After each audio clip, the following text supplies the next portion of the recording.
Pertemuan pertama kita belajar tentang pentingnya syukur, bahwa syukur menjadi kunci kemenangan, kesuksesan, bahagia hidup kita dunia akhirat. Dan tanda orang yang bersyukur itu dia melakukan sesuatu atas dasar nilai, bukan like or dislike, bukan suka tidak suka. Beda suka tidak suka dengan nilai. Kalau orang bertindak atas dasar suka tidak suka, ya itu dia. Kalau menguntungkan dirinya dia senang. Asal dia dapat untung, asal dia nikmat, asal dia nyaman, dia senang melakukannya. Kalau tidak dapat untung apa-apa buat dirinya, dia enggan melakukannya. Itu namanya orang yang like or dislike. Orang yang bertindak berdasarkan nilai itu dia sadar melakukan sesuatu itu karena sadar. Kalian hadir kemari ini karena kesadaran, bukan karena abinya. Kalau kalian hadir kemari karena abi, itu namanya juga like or dislike, suka atau tidak suka. Akhirnya terpaksa, nanti dicari abi nggak enak nih, daripada nanti abi marah-marah, kita hadir. Itu namanya like or dislike. Akan beda dengan orang yang bertindak berdasarkan nilai itu, dia melakukan karena kesadaran dirinya. Kayaknya aku yang perlu mendengar apa yang abi sampaikan. Sudah waktunya aku harus belajar lebih serius lagi. Itu namanya orang yang punya nilai. Dia melakukan semata-mata atas dasar nilai dirinya di hadapan Allah, bukan yang lain. Kalau misalnya ada kakaknya mau menikah, itu karena Allah, bukan karena yang lainnya. Bukan karena gantengnya, bukan karena tampannya, bukan karena siapa dia, tapi memang karena Allah. Makanya ada lagunya kalau itu kan, nikahi aku karena Allah. Ada itu lagunya ya. Sayangi aku deh. Karena Allah, bukan karena yang lainnya, tapi karena Allah. Itu namanya orang yang bertindak atas dasar nilai. Dia lakukan sesuatu karena kebergunaan. Dia ingin berbuat itu karena ingin berguna. Jadi kalau mudabiroh mengajar supaya hidupmu berguna, bermakna di hadapan Allah itu. Supaya turun rahmat Allah buat dirimu. Jadi kalau orang itu bertindak nilai, dia pasti bertanggung jawab. Orang yang bertindak berdasarkan nilai pasti akan jadi orang yang bertanggung jawab. Pengen supaya anak itu pintar, pengen supaya murid itu cerdas, pengen supaya murid itu jadi orang yang baik, jadi wanita solehah. Itu mudabiroh kerja keras semua untuk itu. Itu kerja semua, keras, melakukan yang terbaik. Itu namanya orang bertindak atas dorongan nilai, bukan suka tidak suka. Misalnya nanti habis berhalangan, tiba-tiba yang ngisi kajian diganti Kak Nora. Kalian masih mau dengar enggak? Kalau kalian masih mendengar, itu namanya nilai, sadar. Tapi siapa nih? Bukan Nabi, Kak Nora, kesempatan, gak usah masuk yuk, gak usah ikut aja. Kita tidur aja di kamar. Itu berarti kita tidak berdasarkan nilai. Ngikuti kajian itu cuman karena suka atau tidak suka. Kalau suka didengar, kalau kita nggak suka sama orangnya kita nggak mau dengar. Kalau suka kita kerjakan, kalau kita nggak suka kita nggak kerjakan. Sholat tahajud itu susah, sulit, berat. Tapi kalau orang bertindak atas dasar nilai, dia pasti melakukan. Walaupun dia tahu itu capek, walaupun dia tahu itu berat. Tapi karena dia ingin punya nilai di hadapan Allah, dia lakukan. Dia kerjakan. Kalau orang yang like or dislike, suka tidak suka, tidak mau dia. Ngapain tahajud, lebih enak tidur. Ngapain sholat malam, capek-capek, ya kan? Gak ada untungnya juga, mendingan tidur jadi teh mata. Itu namanya orang yang like or dislike. Nah, Habib maunya anak-anak SMP, SMA, mudabiroh, jangan kalian like or dislike, suka atau tidak suka, bukan. Orang kalau suka tidak suka itu biasanya asal-asalan aja. Belajarnya asal-asalan. Yang ngajar, yang penting ngajar aja lah. Mau bisa, mau enggak, masa bodoh. Yang penting selesai tugas ngajar. Itu namanya like or dislike. Beda dengan orang yang nilai tadi. Dia bertanggung jawab penuh. Bagaimana caranya supaya kelompokku ini berhasil semua ngapal Quran. Begitu. Baru benar. Maka akan muncul rasa tanggung jawab yang besar. Akan muncul sikap kemandirian yang kuat. Akan muncul rasa kasih sayang Semua kebaikan hadir lewat orang yang bertindak atas dasar nilai. Bukan suka tidak suka, tapi nilai dirinya di hadapan Allah. Bahasa Islam mengatakan ikhlas. Sekarang coba mari sama-sama kita lihat apa nilai-nilai yang ada di bulan Ramadan ini. Kajian ini bersambung terus, kalian jadi ikut terus, karena kajian ini nyambung terus nih. Bersambung terus. Selanjutnya hari ini kita melihat nilai-nilai apa yang ada di bulan Ramadan. Nilai yang pertama namanya self control. SELF, self, diri kan? Diri, kontrol. Self control artinya kontrol diri. Kemampuan kita mengendalikan, mengontrol diri kita. Bisa bahasa Indonesia semua kalau ini? Bisa kalau jangan salah-salah tangkap pula. Jangan sampai salah-salah tangkap. Ya.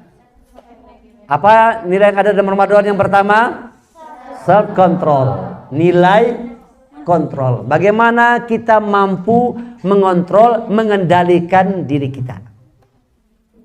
Apa yang harus dikendalikan? Ya, ada dua hal yang harus dikendalikan dalam Ramadan. Yang utamanya dua. Ya, yang utamanya dua.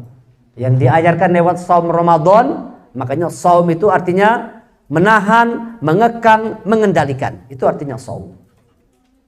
Bukan sekedar menahan makan minum. Sudah disampaikan Abi Reza kemarin kan sedikit kan. Bukan sekedar menahan makan minum, tapi mengekang, mengendalikan, mengontrol diri kita. Dari apa? Pertama dari pengaruh perut. Nih, pengaruh perut.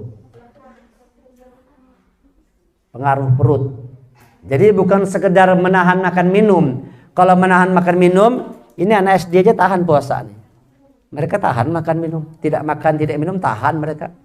Bahkan anak SD yang lebih kecil lagi, yang kelas 2 bisa berpuasa. Mereka tahan untuk tidak makan, tidak minum. Jadi yang namanya shaum itu bukan sebatas mengendalikan, menahan makan minum, tetapi mengekang, mengendalikan diri kita dari dorongan yang muncul dari pengaruh perut. Nih, perut ini bahaya nih. Apa pengaruh yang muncul dari dorongan perut? Perhatikan. Awalnya manusia itu sederhana aja. Berpikirnya bagaimana bisa makan aja. Awalnya sederhana. Bisa makan, bagaimana supaya bisa makan. Waktu kita bayi itu taunya cuma minum susu aja.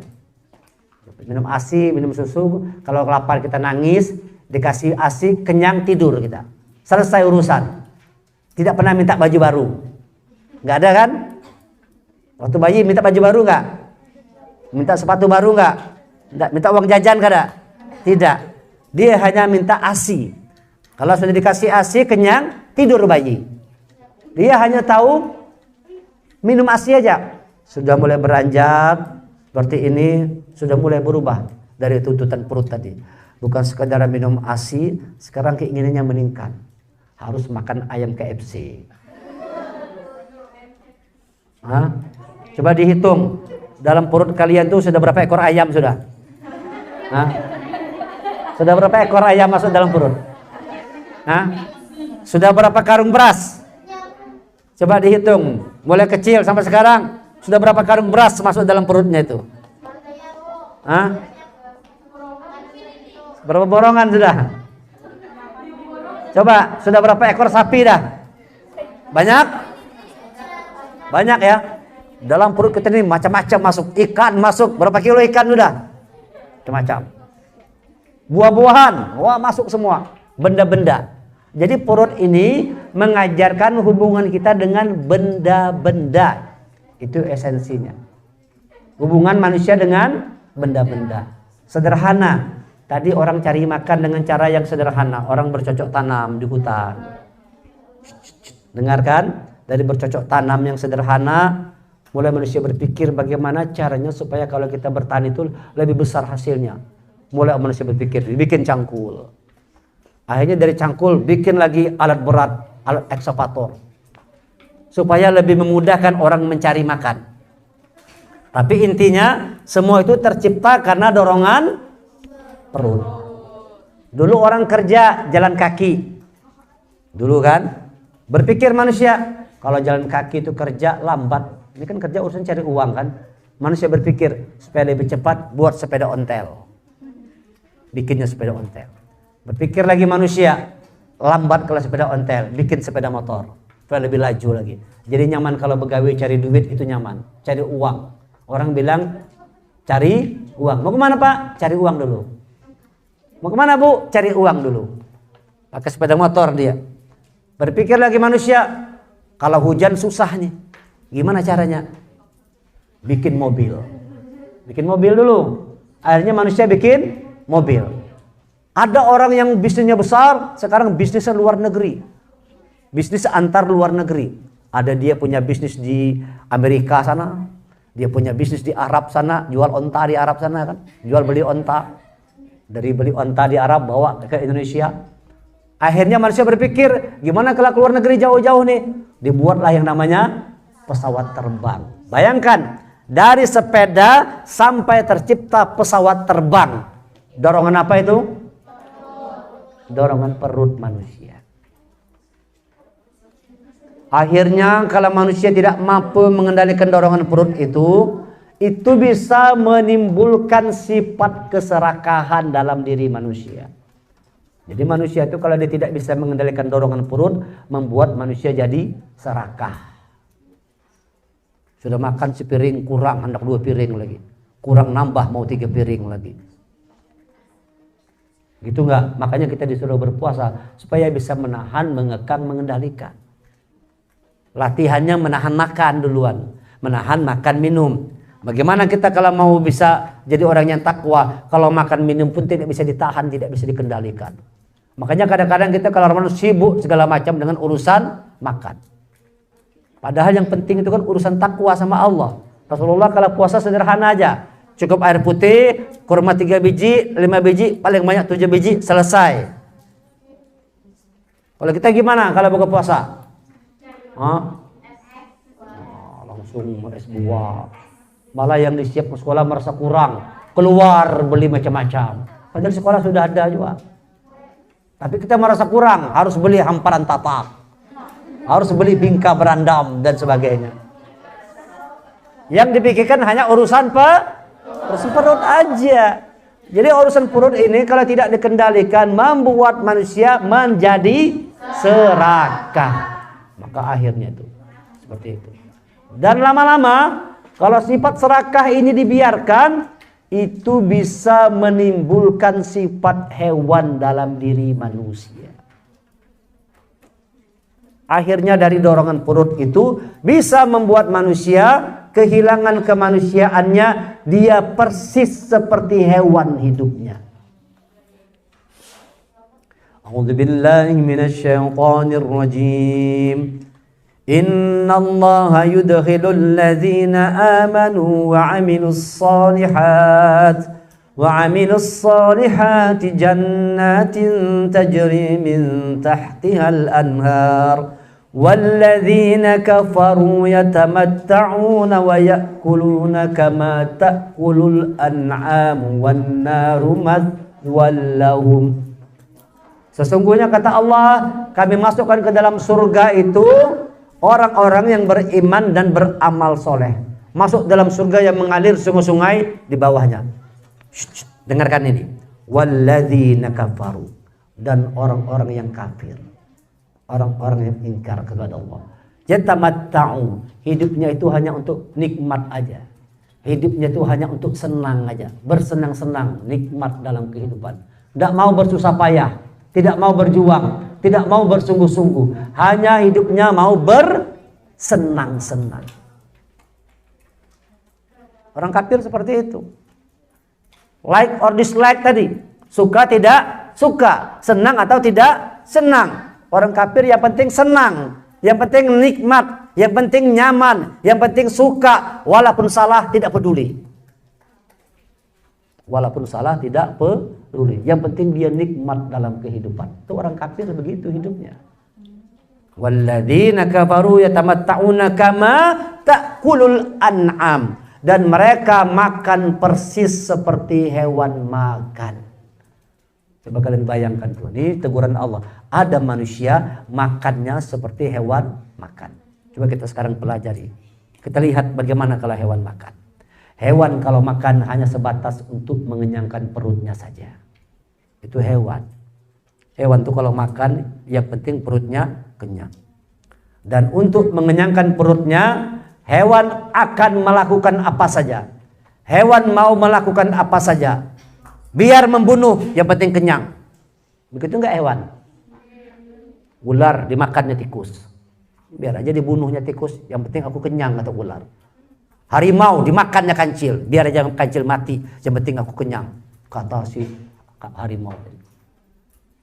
Hewan, binatang kalau untuk urusan perutnya, dia bisa membunuh, dia bisa mencuri.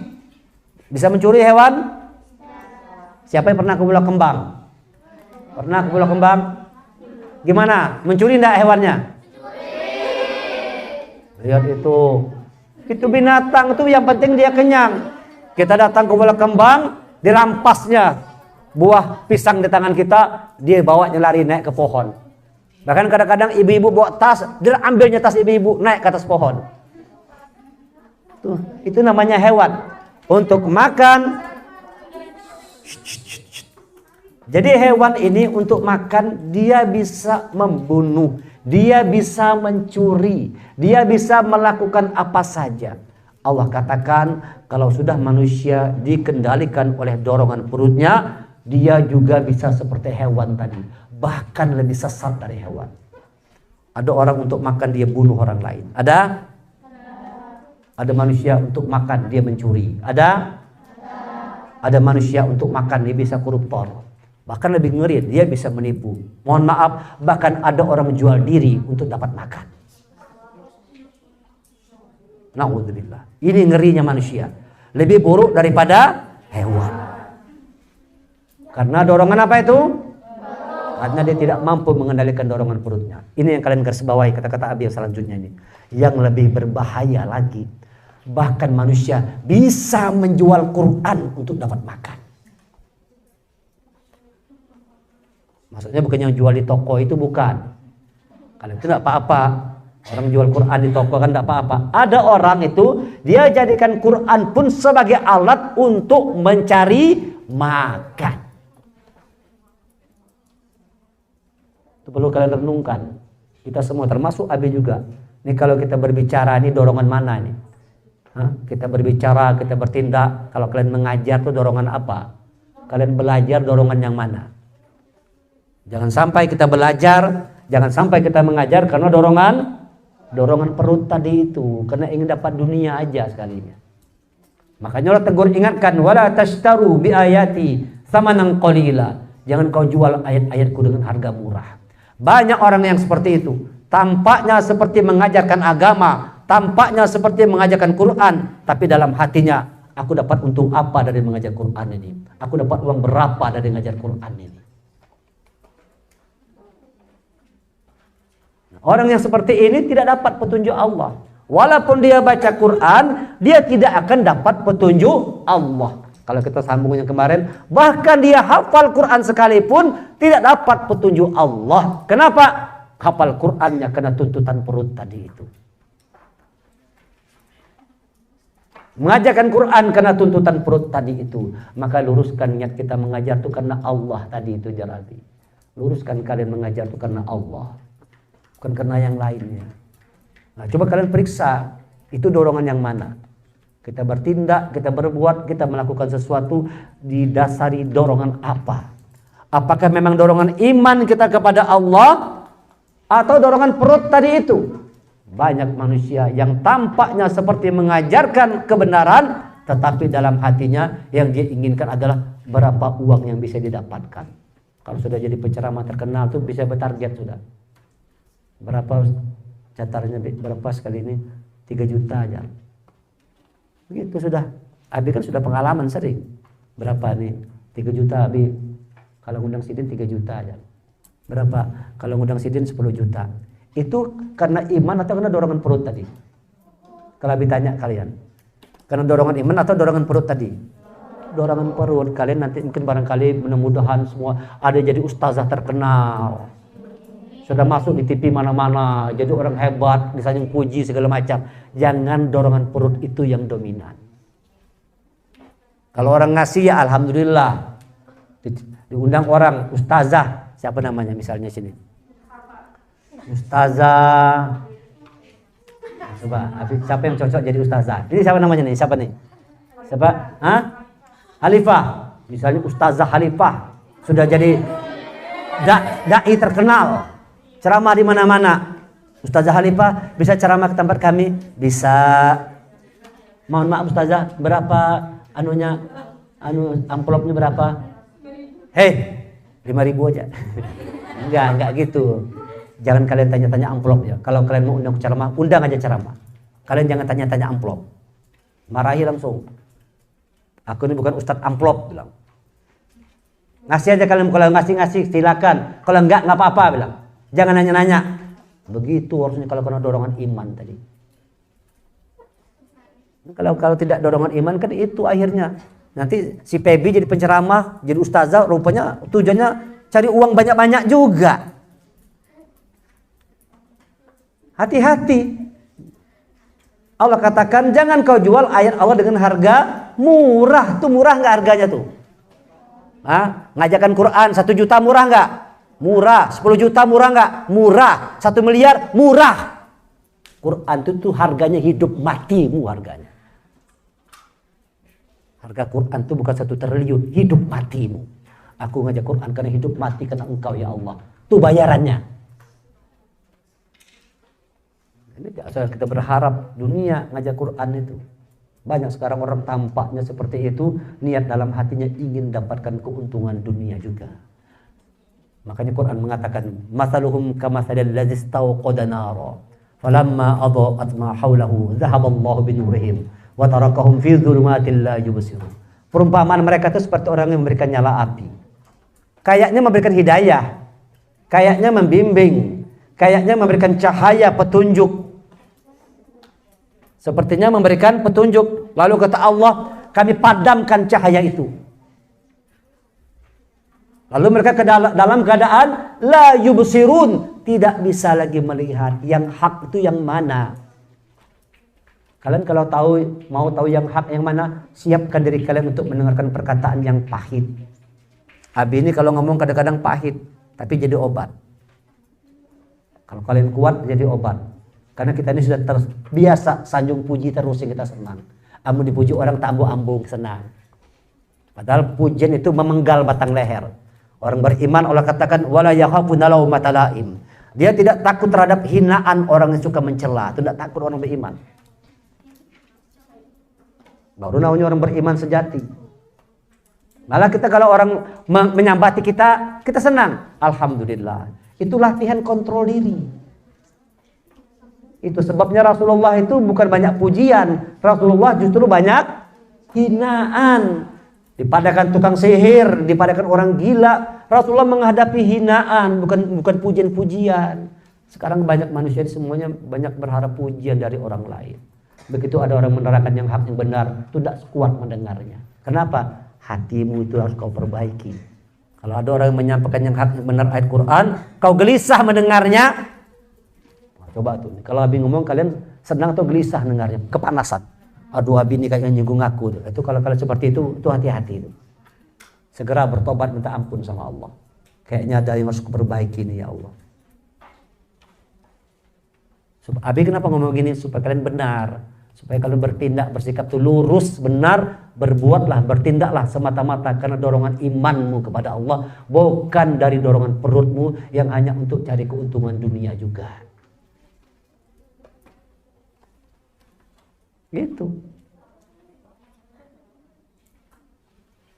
Buya Hamka punya guru namanya Muhammad Taufik, namanya guru Buya Hamka itu. Namanya Muhammad Taufik. Dia waktu ngajar itu tidak mau dibayar. Tidak mau dibayar dia. Tapi dia berusaha sendiri, bertani, bercocok tanam. Habis sholat subuh dia pergi bertanam, bercocok tanam. Setelah itu berjalan kaki berapa kilometer ke sekolahan untuk mengajarkan Buya Hamka. Dan gratis, tidak dibayar. Lihat bagaimana hasilnya tuh. Lihat tuh hebatnya Buya Hamka. Kenapa? Guru yang mengajarkan ikhlas semata-mata karena Allah. Lalu keluar produk-produk yang hebat. Karena guru yang mengajarkan adalah guru-guru yang ikhlas. Kalian mudah biroh begitu maunya Abi. Hebat itu anak muridmu kalau kok ikhlas ngajarnya. Tidak ada harapan apa-apa. Tidak ada harapan dunia itu kada ada sama sekali. Benar-benar mengajar itu kena tanggung jawab dirimu sebagai seorang hamba Allah. Urusan rezeki jangan khawatir, Allah yang mengatur. Wa may yattaqillaha yaj'al lahu makhraja. Kalau kau bertakwa, kata Allah, dari mana-mana jalan keluarnya datang. Wa yarzuquhu min haitsu la yahtasib. Rezekimu datang tidak disangka-sangka. Begitu. Kalau Abil berpikir keuntungan dunia untuk perut nih, ngapain program makro nih? Coba kalian berpikir. Kalau misalnya Abi ini berpikir soal perut, ngapain program makro? Bagus libur. Kalau kalian libur kan kami dapat SPP terus sekolah kan? Untung enggak kami sekolahan? Untunglah, tidak perlu ngasih makan selama sebulan penuh, uang tetap sama bayarannya. Kan untung Abi banyak. Betul enggak? Ya kalau Abi berpikir untung rugi, Abi liburkan makro ini. Libur makro sebulan. Puasa kita libur. Sekolah-sekolah libur enggak sekolah-sekolah lain? Sekolah lain kebanyakan libur. Abi untung kalau mikir perut lebih nyaman libur. Kenapa? Uang makan kalian itu kan lumayan. Bisa dikumpulkan untuk Ramadan, untuk Idul Fitri. Tapi Abi tidak berpikir demikian. Bahkan Ramadan setiap hari. Bilang sama tim dapur, berikan yang terbaik selama Ramadan ini buat anak-anak semua. Karena Abi maunya begitu. Bertindak bukan karena dorongan perut kita ini. Kita memang perlu perut juga, perlu makan itu kan perlu. Tapi dikendalikan, dikontrol. Jangan sampai niat kita salah dalam berbuat tadi. Jangan sampai bertindak, berbuat, melakukan sesuatu karena dorongan untuk cari makan juga sekalinya. Itu tidak ada nilai sedikit pun dalam pandangan Allah. Kalau engkau mengajar dikasih orang alhamdulillah. Tapi kalau kau berharap itu tidak boleh. Paham tidak? Kalian juga begitu, kalian belajar karena Allah, bukan karena dorongan-dorongan yang lainnya. Bukan. Karena memang ingin jadi orang yang dekat dengan Allah. Nah, inilah bahaya dorongan perut itu pada akhirnya bukan sekedar urusan makan minum, bisa menimbulkan sifat hewan dalam diri manusia yang dia melakukan segala macam cara yang penting dapat makan. Wan naru mathwal lahum. Orang seperti itu neraka tempat kembalinya. Maka kemarin Abi cerita, walaupun penghafal Quran masuk neraka karena perutnya yang menjadi dorongan. Walaupun orangnya mati perang masuk neraka karena perutnya. Walaupun orangnya pagi siang malam sedekah masuk neraka karena dorongan perutnya itu. Dia memberi padahal meminta sesuatu. Ada orang gitu kan, tampaknya memberi padahal meminta. Minta imbalannya lebih banyak. Nah, kalian jangan seperti itu. Kalian ngapal Quran itu tidak karena yang lain. Karena engkau ya Allah, aku ingin jadi orang yang baik. Hati-hati, inilah esensi sesungguhnya dari Ramadan itu. Nilai yang Allah ingin ajarkan lewat saum Ramadan. Supaya jangan tumbuh sifat hewan dalam diri kita. Kita kembalikan fitrah diri kita sebagai manusia. Makanya nanti namanya Idul Fitri, kembali fitrah. Apa maksudnya kembali fitrah itu? Kembali kepada nilai-nilai kebaikan. Manusia dilahirkan dengan keadaan baik dengan membawa sifat-sifat yang baik. Yang tidak baik itu bukan manusia. Kalau yang serakah, yang suka mencuri, yang suka membunuh tadi siapa itu?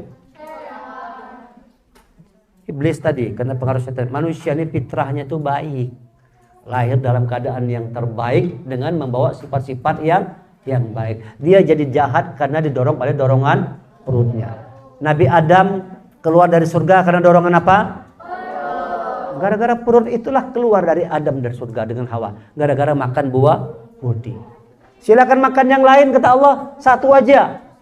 Wala taqraba hadhihi syajarah fatakuna minadh dhalimin. Jangan kau dekati pohon yang satu ini. Nanti kau akan jadi orang yang zalim. Ternyata digoda oleh iblis. Makan aja kata iblis, makan. Akhirnya makan buah. Karena dorongan perut, walaupun iblis yang menggoda, tapi dorongan perut, akhirnya Nabi Adam dan Hawa keluar, diusir dari surga karena dorongan nafsu syahwat yang muncul dari perutnya itu. Nah, sebab itu Jangan sampai kita biarkan kita dibawa ke dalam perut lalu akhirnya muncul sifat seperti hewan yang melakukan segala macam cara untuk dapat makan, bahkan dia jual ayat-ayat Allah juga untuk cari makan. Tidak dapat petunjuk Allah orang yang seperti itu. Itulah esensi Ramadan, agar manusia tidak menjadi seperti hewan, agar manusia kembali kepada kemanusiaan dirinya. Bisa dimengerti? Baik, nanti kita sambung lagi besok bagaimana dorongan seks. Yang kedua dorongan seks. Pertama dorongan perut. Dorongan perut itu membuat manusia menjadi serakah dan akhirnya muncul sifat hewan. Surah Muhammad 47 ayat 12 tadi ayatnya. Tadi yang dibacakan surah 47 ayat 12. Ya, dorongan perut bahaya. Yang kedua dorongan seks. Dua dorongan ini, dorongan perut dan dorongan seks. Bagaimanakah bahaya dorongan seks ini? Lebih bahaya lagi daripada dorongan perut manusia. Nanti akan Nabi jelaskan bagaimana dorongan seks itu. Apa yang dimunculkan, penyakit yang dimunculkan dari dorongan seks. Kalian harus dengar supaya paham, mengerti, supaya betul-betul dapat nilai sama Ramadan itu mengantarkan kita jadi orang yang takwa kepada Allah. Mari sama-sama kita berdoa semuanya. Mudah-mudahan Ramadan yang keempat ini dan nanti malam masuk Ramadan yang kelima, nilai diri kita semua semakin meningkat. Iman takwa kita semakin bertambah dan kita melakukan sesuatu betul-betul atas dasar ketakwaan kita kepada Allah, bukan atas dorongan yang lainnya, tapi atas dasar dorongan takwa kita kepada Allah Subhanahu wa taala. Al-Fatihah. A'udzubillahi minasyaitonir rajim. Bismillahirrahmanirrahim. Alhamdulillahirabbil alamin. Ar-Rahmanir Rahim. Maliki yaumiddin. Iyyaka na'budu wa iyyaka nasta'in. Ihdinas siratal mustaqim. Siratal ladzina an'amta 'alaihim ghairil maghdubi 'alaihim waladdallin. Amin amin ya rabbal alamin. Hamdan yu'afi ni'amahu wa yukafi mazidah. Ya rabbana lakal hamdu kama yanbaghi li jalali wajhi sultanik. Allahumma fil muslimina wal muslimat wal mu'minina wal mu'minat al ahya'i minhum wal amwat innaka as-sami'un qaribun mujibud da'awat ya qadiyal hajat. Rabbana zalamna anfusana wa illam taghfir lana wa tarhamna lanakunanna minal khasirin. Allahumma rabbana anzil alaina ma'idatan minas sama' takunu lana 'idan li awwalina wa akhirina wa ayatan minka warzuqna wa anta khairur raziqin. Rabbana ighfir lana wa li ikhwanina alladhina sabaquna bil iman wa la taj'al fi qulubina ghillan lil ladzina amanu rabbana innaka ra'ufur rahim. Rabbana atmim lana nurana waghfir lana innaka 'ala kulli syai'in qadir. Asyhadu an la ilaha illallah astaghfirullah. Nas'aluka ridhaka wal jannah wa na'udzubika min sakhatika wan nar. Allahumma innaka 'afuwun tuhibbul afwa fa'fu anna. Asyhadu an la ilaha illallah astaghfirullah. Nas'aluka ridhaka wal jannah wa na'udzubika minan nar. Allahumma innaka 'afuwun tuhibbul afwa fa'fu anna. Asyhadu an la ilaha illallah astaghfirullah. Nas'aluka ridhaka wal jannah wa na'udzubika minan nar. Allahumma innaka 'afuwun tuhibbul afwa fa'fu anna. Rabbana hab lana min azwajina wa dzurriyyatina qurrata a'yun waj'alna lil muttaqina imama. Ya Allah, di Ramadan yang keempat menjelang kelima ini ya Allah, tambahkan iman kami ya Allah, tambahkan ketakwaan kami ya Allah, luruskan niat kami dalam berbuat sesuatu ya Allah, agar apa yang kami lakukan semata-mata karena ingin mendapatkan nilai diri di hadapan-Mu ya Allah. Rahmati, ridhoi apa yang kami kerjakan ya Allah. Ya Allah, kami sadar ya Allah masih banyak kesalahan, kekurangan, cacat yang kami lakukan dalam Ramadan kami hingga hari yang keempat ini ya Allah. Namun dengan Maha Rahim-Mu, dengan Maha Ghafur-Mu ya Allah, hapuskan semua keburukan kami ya Allah. Tetaplah Kau terima kebaikan yang kami lakukan ya Allah. Terima segala amal ibadah kami pada hari ini ya Allah, dan jadikan hari esok lebih baik lagi daripada hari ini ya Allah. Ya Allah ya Rahman ya Rahim, yang Barur Rahim, yang Maha Aziz, Engkau yang Maha segala-galanya ya Allah. Engkau yang Maha menentukan hidup kami ya Allah. Berikan ketentuan keputusan yang baik dalam hidup kami ya Allah. Ya Allah, berikan kebaikan kepada kami semua ya Allah, sebagaimana telah Kau berikan kebaikan kepada Nabi kami Nabi Muhammad sallallahu alaihi wasallam ya Allah. Ya Allah, jauhkan kami dari segala macam keburukan ya Allah, sebagaimana Kau jauhkan segala macam keburukan dari Nabi Muhammad sallallahu alaihi wasallam ya Allah. Jadikan kami umat yang terbaik ya Allah. Jadikan kami hamba-hamba-Mu yang terbaik ya Allah. Jadikan kami murid-murid teladan, anak-anak terbaik, anak-anak teladan, anak-anak yang berbakti kepada kedua orang tua kami ya Allah. Bahagiakan kedua orang tua kami, bahagiakan kami, bahagiakan semua Nabi Muhammad ya Allah. Wabil khusus kami berkumpul di tempat ini, di program makro ini ya Allah, di Taman Cipta Al-Quran, limpahkan rahmat-Mu, hidayah-Mu, keberkahan kepada kami semua ya Allah. Selamatkan kami, jaga kami, tolong kami, bantu kami dalam kehidupan dunia dan akhirat ya Allah. Rabbana hab lana min azwajina wa dzurriyyatina qurrata a'yun waj'alna lil muttaqina imama. Rabbana la tuzigh qulubana ba'da idh hadaytana wa hab lana min ladunka rahmah innaka antal wahhab. Rabbana atina fid dunya hasanah wa fil akhirati hasanah wa qina adzabannar. Wa sallallahu ala sayyidina Muhammadin nabiyil ummi wa ala alihi washabihi wasallam. Subhana rabbika rabbil izzati amma yasifun wa salamun alal mursalin walhamdulillahi rabbil alamin. Kita tutup pertemuan dengan membacakan hamdalah. Alhamdulillahirabbil alamin. Assalamualaikum warahmatullahi wabarakatuh.